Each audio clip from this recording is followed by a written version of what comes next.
Mark Brennan of Fight on State here with our weekly Bill O'Brien press conference wrap, joined by Greg Pickel, and they're lining the field behind us there, Greg.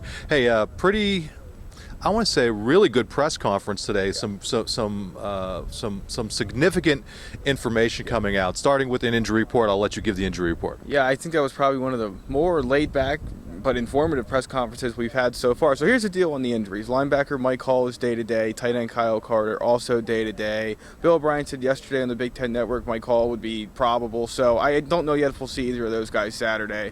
I think they'd be okay to rest them if they need to. Tight end Matt Lehman's out for the year with a knee injury. I think a lot of us probably expected that, as unfortunate as it is. And then the only other scholarship guy he really talked about that was new was safety Casey Gaines. He's back on the field this week for practice. Yeah, it's too bad for Matt Lehman. He's a senior. Not sure. We're not clear yet if he could possibly get another year or not. But here's a guy who's come so far in such a short period of time. And Bill O'Brien was talking about how he thinks this guy has a future at the next level if he decides to go that route. So hopefully he's able to, get things back, whether it's at Penn State, which I'm not sure if he could get another year of eligibility, or at that next level, because he's a big guy. Has done some really good things, athletic, and it's just too bad that he's gone. But it also brings up, with Kyle Carter being day-to-day, now all of a sudden you go from having an embarrassment of riches at tight end. Wilkerson is out until later in the season. Bill O'Brien said he'll probably be back. But now you have Jesse James, Adam Brennan, two really good tight ends, but they're going to have to maybe mix and match and find some other things to do there. Yeah, I mean, Bill O'Brien wouldn't admit that it was more of a problem with these guys out, but it certainly is. And, one of the remedies he had mentioned, maybe a joke, maybe not, I don't know if it was tongue-in-cheek, but moving Stephen Obeng-Agapong to the F tight end.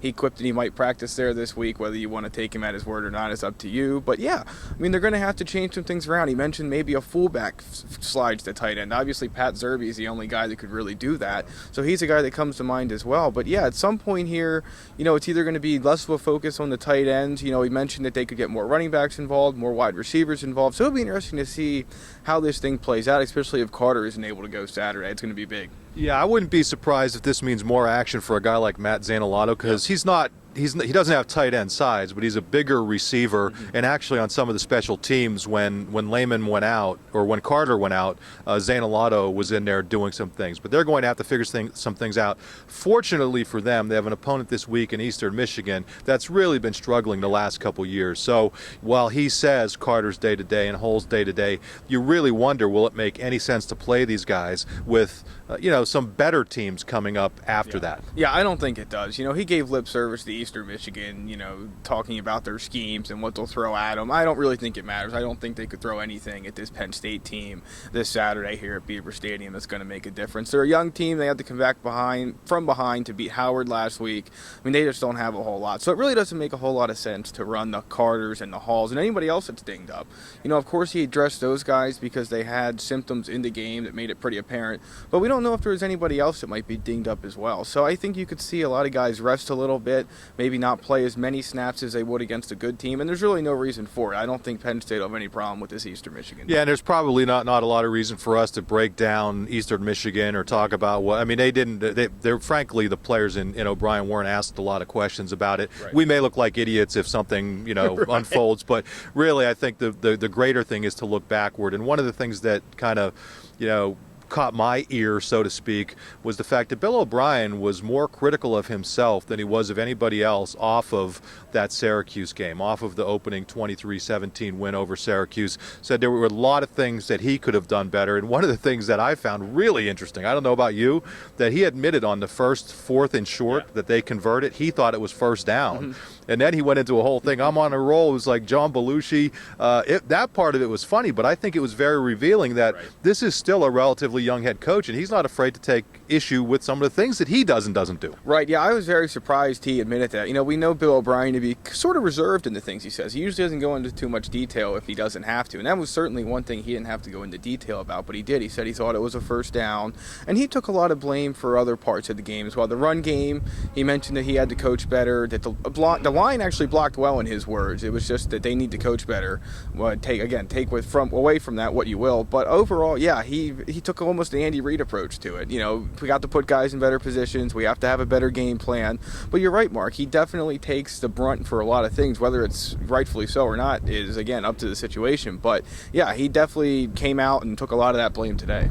Now, loath as I am to credit _Tom on our, and for people who aren't on our premium site, _Tom is one of our moderators, posts a lot and has some interesting insight into things. But he posted something earlier today, which is Tuesday when we're recording this, talking about perspective for the Syracuse game and all the things that Penn State kind of overcame and yet still won. The turnovers, the heat, the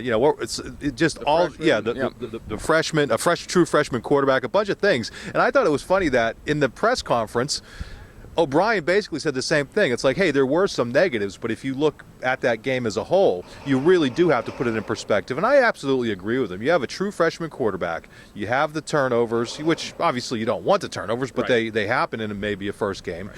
You have a decent opponent. You have a heat. You have all this stuff.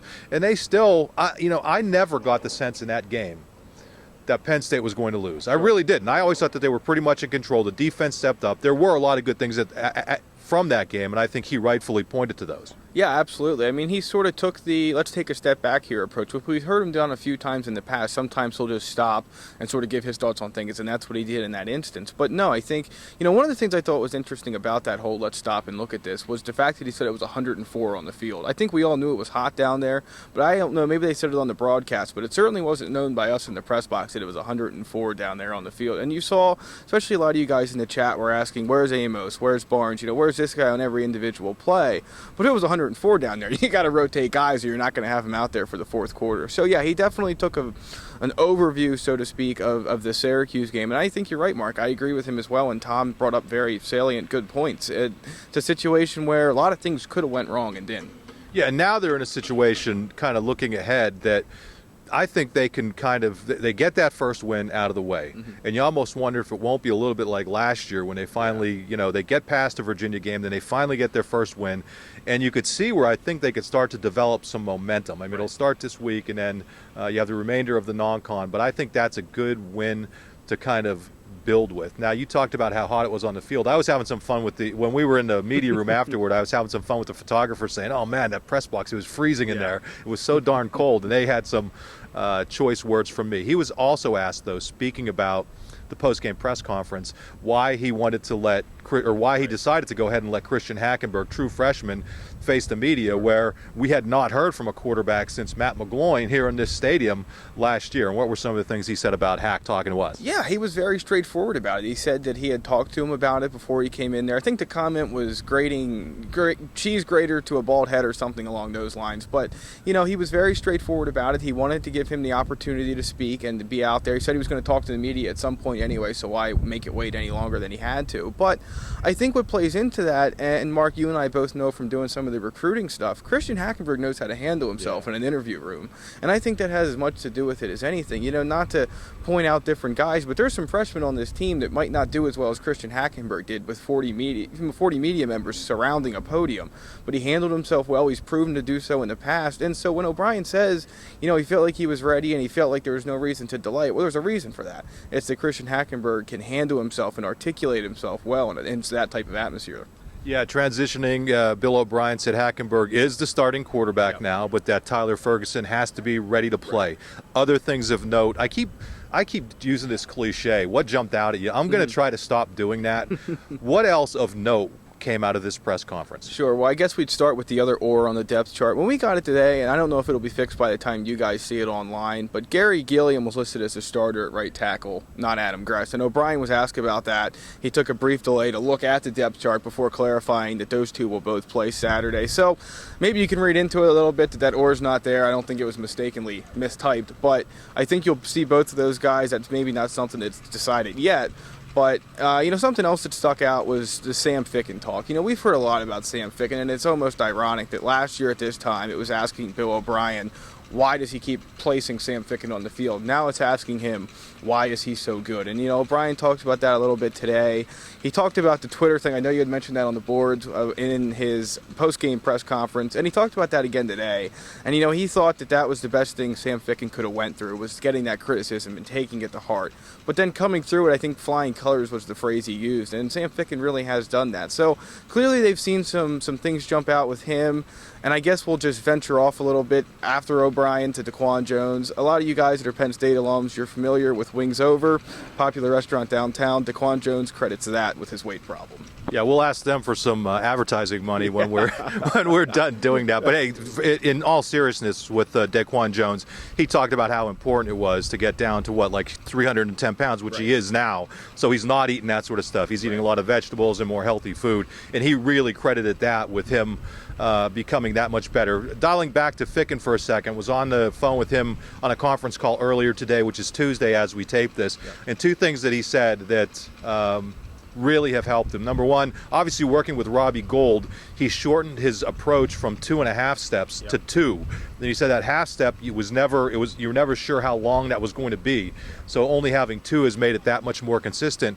And just the latest guy to credit Craig Fitzgerald in his strength program for making him that much stronger. He had the career-long 46-yarder against Syracuse. So, we'll have more on that. You'll see it on the site as the week goes on. I'm not sure if there was anything else that was really earth-shattering out of that, but I thought there was some good stuff. O'Brien, while he was obviously angry with the media, certain aspects of the media for the Hackenberg thing being broken, I thought was in a great mood today. Practice is closed this week. Not sure if it has anything to do with what happened last week or not, but so be it. He's the coach. He gets to do what he wants to do. And we'll close on this note. He opened his press conference by asking people to make sure that they get out this week to honor that great 1973 team that's being honored at the game against Eastern Michigan. And that was a great team, a lot of great players. Had an opportunity to talk to one of them in New York last week, Murphy, and it's going to be a fun weekend. Yeah, absolutely. He had mentioned the fact as well that if any time those guys want to come over to Lash and give his staff some advice, they're more than welcome. He gave them an open invitation, and I thought that was a nice touch. He didn't have to start off with that team. He would have undoubtedly been asked about it, as he said, but he decided to anyway. And I think we just continue to see the history that Bill O'Brien knows about this Penn State program. So, yeah, I think he would ask fans to come out even if they don't like the music choices. So, yeah, Greg Murphy is the guy I was trying to remember his name. And one last thing, how old were you in 1973? I was not born yet. There you go. And I was 10 years old. So we'll end it on that. Everybody knows what a fossil I am. This was a fun press conference. Enjoyed it. Too bad about Matt Lehman. But overall, Bill O'Brien in a good mood otherwise. We look forward to seeing everybody at the game this weekend, Eastern Michigan. He's Greg Pickel. I'm Mark Brennan. We're FightOnState.com, and we will see you next week.